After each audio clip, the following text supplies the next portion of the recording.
Hi, it's Pastor Trish. It's Friday night, May 1st, and it's been a beautiful day out in creation, at least, hasn't it? It's been a good day to be outside. We have been doing a week of poets, and thanks to those of you who have given us some feedback. I know many of you have enjoyed hearing some poems this week, and we will probably do that again. The last poet that I want to bring you this week is Wendell. And many of you know him. In fact, a couple of you were asking if I was going to do a poem by Wendell as well. He was born in 1934, lives in Kentucky, not very far from where he was born. He's a novelist, prolific writer of prose and poetry, as well as essays. And so perhaps you have read some of his works in a whole variety of ways. So a novelist, a poet, an environmentalist, and most of all, I think he would tell you he's a farmer.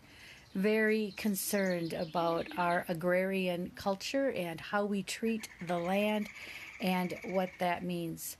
The poem I wanted to share with you tonight is one of his probably more famous or prominent poems. It's called The Peace of Wild Things. And again, it's an opportunity to hear what nature, I think, can tell us, or how nature perhaps can calm us when we are worried and fretful. And maybe that's just a good reminder for days like today when things just don't seem to be getting any better in a variety of ways. We can still listen to the natural world and find calm. And so this is The Peace of Wild Things. When despair for the world grows in me, and I wake in the night at the least sound, in fear of what my life and my children's lives may be, I go and lie down where the wood drake rests in his beauty on the water and the great heron feeds. I come into the peace of wild things who do not tax their lives with forethought of grief. I come into the presence of still water, and I feel above me the day-blind stars waiting with their light. For a time, I rest in the grace of the world and am free. As I'm reading this poem, I'm hearing the birds singing behind me. I hope you can hear them as well. Just that reminder of all that God has created and all that is good. I don't have just one Bible verse for you tonight. For better or worse, I have several chapters, actually out of the 40th chapter of Isaiah. And I wanted to share that with you tonight as we rest, I think, in God's creation and remember who is greater than we are and who is in control. And these verses from Isaiah proclaim that. They're familiar verses, I'm sure, to many of you, but they are God saying, "Who are you?